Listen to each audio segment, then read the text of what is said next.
ನಮಸ್ತೆ. ಬೆಳಕು ನಕ್ಷತ್ರ ವ್ಲಾಗ್ಸ್ಗೆ ಸ್ವಾಗತ. ನೀವೇನಾದರೂ ನನ್ನ ಚಾನಲ್ಗೆ ಹೊಸಬ್ರಾಗಿದ್ದರೆ ಪ್ಲೀಸ್ ಸಬ್ಸ್ಕ್ರೈಬ್ ಮಾಡಿಕೊಂಡು ವೀಡಿಯೋಸ್ ನೋಡಿ ಮತ್ತು ಬೆಲ್ ಬಟನ್ ಪ್ರೆಸ್ ಮಾಡಿ, ಲೈಕ್ ಕೊಡಿ, ಕಮೆಂಟ್ ಮಾಡಿ. ನಾನು ಇವತ್ತಿನ ದಿನ ಬೆಳಿಗ್ಗೆನೇ ವೀಡಿಯೋನ ಸ್ಟಾರ್ಟ್ ಮಾಡಿದ್ದೀನಿ. ಬೆಳಗ್ಗೆ ಎದ್ದ ತಕ್ಷಣ ಒಂದು ಗ್ಲಾಸ್ ಬಿಸಿನೀರು ಕುಡಿದ್ಬಿಟ್ಟು ಕಷಾಯ ಮಾಡ್ಕೊತಾ ಇದ್ದೀನಿ. ಒಂದು ಗ್ಲಾಸ್ ನೀರಿಗೆ ಕಷಾಯದ ಪೌಡರ್ ಹಾಕ್ಕೊಂಡು ಆನಂತರ 1 ಇಂಚಷ್ಟು ಶುಂಠಿ ಜಜ್ಜಿ ಹಾಕ್ಕೋಬೇಕಾಗುತ್ತೆ. ಮೇಯ್ನಾಗಿ ಶುಂಠಿ ಹಾಕ್ಕೊಳ್ಳೇಬೇಕು. ನಂತರ ತುಳಸಿ ಮತ್ತು ಶುಂಠಿ ಹಾಕ್ಕೊಂಡ್ರೇ ಗಂಟಲು ಸ್ವಲ್ಪ ಚುರುಕಾಗಿ, ಏನಾದರೂ ಗಂಟಲು ನೋವಿದ್ರೆ ರಿಲೀಫ್ ಅಂತ ಅನಿಸುತ್ತೆ.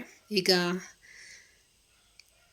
ತುಳಸಿನೂ ಹಾಕ್ಕೊಂಡು ನೀಟಾಗಿ ಕುದಿಸ್ಕೋಬೇಕಾಗುತ್ತೆ. ಈಗ 1 ಗ್ಲಾಸ್ ನೀರು ಹಾಕ್ಕೊಂಡಿದ್ವಲ್ಲ, ಅದು ಅರ್ಧ ಗ್ಲಾಸ್ ಬರೋವರೆಗೂ ಕುದಿಸ್ಕೋಬೇಕಾಗುತ್ತೆ. ಆನಂತರ ರುಚಿಗೆ ಸ್ವಲ್ಪ ಬೆಲ್ಲ ಹಾಕ್ಕೊಳ್ಳಿ. ನೀವು ಬೇಡ ಅಂದರೆ ಹಾಗೆ ಕುಡಿಬೋದು. ನಾನಿಲ್ಲಿ ಬೆಲ್ಲ ಸ್ವಲ್ಪ ಹಾಕ್ಕೋತಾ ಇದ್ದೀನಿ. ಈಗ ಸೋಸಿ ಇಟ್ಕೋಬೇಕಾಗುತ್ತೆ. ಇದು ವಾರಕ್ಕೆ 1-2 ಸಲ ಅಥವಾ 3 ಸಲ ಮಾಡ್ಕೋತೀನಿ. ಈ ವೆದರಲ್ಲಿ ಅಕಸ್ಮಾತ್ ಏನಾದ್ರು ನಿಮಗೆ ನೆಗಡಿ ಕೆಮ್ಮು ಇದೆ ಅಂತ ಅಂದರೆ ಡೈಲಿ ಮಾಡ್ಕೋಬೋದು. ನೈಟನ್ನು ಕುಡಿಬೋದು. ನೈಟನ್ನು ಸ್ವಲ್ಪ ವೀಸಿಂಗ್ ಬರೋರು ಅಂಥವ್ರು ಮಾಡ್ಕೊಂಡು ಕುಡಿದ್ರೆ ರಿಲೀಫಾಗಿ ನೀಟಾಗಿ ನಿದ್ದೆ ಬರುತ್ತೆ. ಗಂಟ್ಲೂ ಚೆನ್ನಾಗಿ ರಿಲೀಫಾಗಿ ಇರುತ್ತೆ ಅಂತ ಕಾರಣಕ್ಕೆ. ಈಗ ಕಷಾಯ ಎಲ್ಲ ಕುಡಿದ್ಬಿಟ್ಟು ಬೆಳಗ್ಗೆನೇ ಸ್ವಲ್ಪ ಹೊರಗಡೆ ಹೋಗೋ ಕೆಲಸ ಇತ್ತು. ಹಾಗಾಗಿ ಇವತ್ತಿನ ದಿನ ಸ್ವಲ್ಪ ದೊಡ್ಡದಾಗಿ ರಂಗೋಲಿ ಹಾಕ್ಕೋಬೇಕು ಅಂತ ಅನ್ನಿಸ್ತು. ರಂಗೋಲಿ ಹಾಕ್ಕೊಂಡಿದ್ದೀನಿ.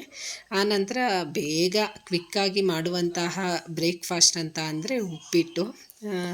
ಸ್ವಲ್ಪ ಮಕ್ಳಿಗೆ ಇಷ್ಟ ಆಗೋದಿಲ್ಲ, ಯಾಕಂದರೆ ಹೊರಗಡೆ ಹೋಗಬೇಕಾಯ್ತು, ಬೇಗ ಆಗಬೇಕಲ್ಲ ಅನ್ನೋ ಕಾರಣಕ್ಕೆ ಉಪ್ಪಿಟ್ಟು ಮಾಡ್ಕೊತಾ ಇದ್ದೀನಿ. ಅದಕ್ಕೆ ಸ್ವಲ್ಪ ಎಣ್ಣೆ, ಸಾಸಿವೆ, ಜೀರಿಗೆ, ಹಸಿಮೆಣ್ಸಿನ್ಕಾಯಿ, ಕರಿಬೇವಿನ ಸೊಪ್ಪು, ಕಡಲೆಬೇಳೆ ಹಾಕ್ಕೊಂಡು ಚೆನ್ನಾಗಿ ಹುರ್ಕೋಬೇಕಾಗುತ್ತೆ. ಆನಂತರ 1-2 ಈರುಳ್ಳಿ ಕಟ್ ಮಾಡಿ ಇಟ್ಕೊಂಡಿದ್ದೆ. ಆ ಈರುಳ್ಳಿನೂ ಫ್ರೈ ಮಾಡ್ಕೋಬೇಕಾಗುತ್ತೆ. ಸ್ವಲ್ಪ ಗೋಲ್ಡನ್ ಕಲರು ಸ್ವಲ್ಪ ಲೈಟಾಗಿ ಬಂದರೆ ಸಾಕಾಗುತ್ತೆ. ಆನಂತರ ಸ್ವಲ್ಪ ಉಪ್ಪು, ಸ್ವಲ್ಪ ಅರಿಶಿನ ಹಾಕ್ಕೊಂಡು ಹುರ್ಕೋತಾ ಇದ್ದೀನಿ.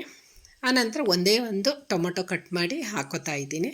ಆ ಟೊಮೊಟೊನೂ ಸ್ವಲ್ಪ ಸಾಫ್ಟ್ ಆಗೋವರೆಗೂ ಹುರಿಬೇಕಾಗುತ್ತೆ.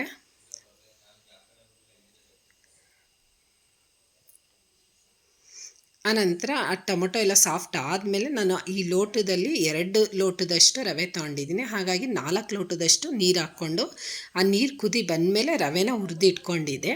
ಆ ಹುರಿದಿಟ್ಟಿರೋ ರವೆನ ಹಾಕ್ಕೊಂಡು ಸಣ್ಣ ಉರಿ ಮಾಡ್ಕೋಬೇಕಾಗುತ್ತೆ.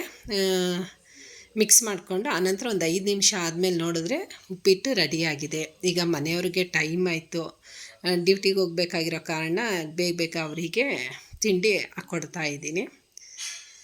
ಆನಂತರ ದೇವಸ್ಥಾನಕ್ಕೆ ಹೋಗಬೇಕಾಗಿತ್ತು ಇವತ್ತು, ಲಕ್ಷ್ಮೀ ದೇವಿ ದೇವಸ್ಥಾನಕ್ಕೆ. ಅಲ್ಲಿ ಹೋಮ ಎಲ್ಲ ನಡೀತಾ ಇತ್ತು, ಹಾಗಾಗಿ ಅಲ್ಲಿಗೆ ಹೋಗಿದ್ದೆ. ಕಮಲದ ಹೂ ಅಂತೂ 108 ತರಿಸ್ಕೊಂಡಿದ್ರು. ನೋಡೋದಕ್ಕೆ ಏನೋ ಒಂಥರ ಖುಷಿ ಅಂತ ಅನ್ನಿಸ್ತಾ ಇತ್ತು. ಆ ಹೋಮಕ್ಕೆ ತುಪ್ಪದಲ್ಲಿ ಅಜ್ಜಿ ಹಾಕಿದ್ರು ಕಮಲದ ಹೂನ. ಆನಂತರ ಈ ಕಡೆ ಪೂಜೆ ಸಾಮಾನು ಮತ್ತು ಮೊಡ್ಲಕ್ಕಿ, ಅಭಿಷೇಕಕ್ಕೆ ಏನು ಬೇಕು ಸಕ್ಕರೆ ಮತ್ತು ತುಪ್ಪ, ಮೊಸರು, ಹಾಲು, ಡ್ರೈ ಫ್ರೂಟ್ಸ್ಗಳು ಎಲ್ಲ ಅದೊಂದು ಸೈಡು ಇಟ್ಕೊಂಡಿದ್ರು. ನಂತರ ಹೋಮ ಎಲ್ಲ ಸ್ಟಾರ್ಟ್ ಆಯಿತು. ಆಗಲೇ ಈಗ ಹೋಮ ಎಲ್ಲ ರೆಡಿ ಮಾಡ್ಕೋತಾ ಇದ್ದರು. ಆನಂತರ ಹೋಮ ಎಲ್ಲ ಕಂಪ್ಲೀಟ್ ಆಯಿತು. ನಾನು ಕಮಲ ಹೂ ಹಾಕಬೇಕಾದ್ರೆ ನಾನು ಒಂದು ವೀಡಿಯೋ ಮಾಡ್ಕೋಬೇಕಾಗಿತ್ತು, ಅದೊಂದು ಮಿಸ್ ಆಯಿತು. ನಂತರ ಈ ಕಡೆ ಸೈಡು ನಾನು ಲಕ್ಷ್ಮೀ ದೇವಿಗೆ ಸೀರೆನ ನರಿಗೆ ಇಟ್ಕೊಡ್ತಾ ಇದ್ದೆ. ಹಾಗಾಗಿ ಈ ಕಡೆ ಸೈಡ್ ಇದ್ದಿದ್ದರಿಂದ ಸ್ವಲ್ಪ ಅದು ಮಿಸ್ ಆಯಿತು. ಅಲಂಕಾರ ಅಂತೂ ತುಂಬಾ ಚೆನ್ನಾಗಿ ಕಾಣಿಸ್ತಿತ್ತು. ಆರೆಂಜ್ ಮತ್ತು ಗ್ರೀನ್ ಕಲರ್ ಸ್ಯಾರಿ ಹಾಕಿದ್ರು. ಹೂನಲ್ಲೇ ಎಲ್ಲ ಕವರ್ ಆಗಿಬಿಟ್ಟಿದೆ. ಹೂ ಅಲಂಕಾರನೂ ಅಷ್ಟೇ ತುಂಬಾ ಚೆನ್ನಾಗಿ ಕಾಣಿಸ್ತಾ ಇತ್ತು. ದೇವಿ ಅಂತೂ ತುಂಬಾ ಚೆನ್ನಾಗಿ ಕಾಣಿಸ್ತಾ ಇತ್ತು. ಎಲ್ಲ ನಮ್ಮ ದೃಷ್ಟಿನೇ ಆಗುತ್ತೇನೋ ಅನ್ನೋ ರೀತಿ ಕಾಣಿಸ್ತಾ ಇತ್ತು.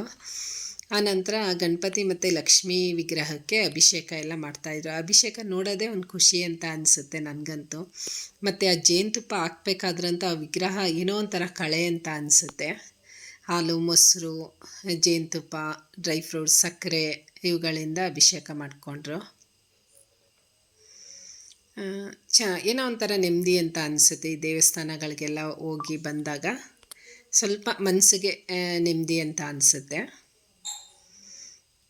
ಹಾಗಾಗಿ ಬೆಳಿಗ್ಗೆನೇ ಎಲ್ಲ ಕೆಲಸ ಮುಗಿಸಿ ನಾನು ದೇವಸ್ಥಾನಕ್ಕೆ ಬಂದೆ. ಮತ್ತು ಪ್ರಸಾದಕ್ಕೂ ಅಷ್ಟೇ ಕೇಸರಿ ಬಾತು ಮತ್ತು ಸಜ್ಜಿಗೆ, ಬಿಸಿಬೇಳೆಬಾತು, ಮೊಸರನ್ನ ಇಷ್ಟು ಮಾಡಿದರು. ಅದೊಂದು ವೀಡಿಯೋ ಮಾಡ್ಕೊಳ್ಳೇ ಇಲ್ಲ ನಾನು.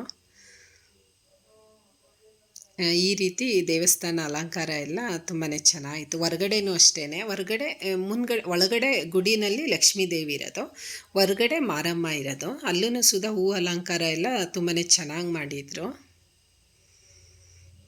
ಹಾಗೆ ಬೆಳಗ್ಗೆನೇ ಎದ್ದು ಸ್ವಲ್ಪ ಲೈಟಾಗಿ ಉಪ್ಪಿಟ್ಟು ಮಾಡಿಬಿಟ್ಟು ಮಕ್ಕಳನ್ನೆಲ್ಲ ಕಳಿಸ್ಬಿಟ್ಟು ಹಾಗೆ ಈ ಕಡೆ ಬಂದೆ ನನ್ನ ದೇವಸ್ಥಾನಕ್ಕೆ.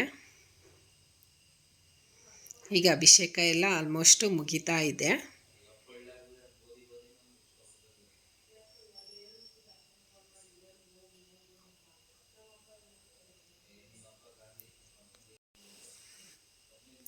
ಆನಂತರ ದೇವ್ರ ದರ್ಶನ ಎಲ್ಲ ಮಾಡಿಕೊಂಡು ವಾರ್ಗಿತಿ ಮನೆ ಅಲ್ಲೇ ಪಕ್ಕನೇ ಇರೋದು. ಅಲ್ಲೇ ಒಂದು ಸ್ವಲ್ಪ ಸಂಜೆವರೆಗೆ ಒಂದು 4 ಗಂಟೆವರೆಗೆ ಅಲ್ಲೇ ಉಳಿದ್ಬಿಟ್ಟೆ.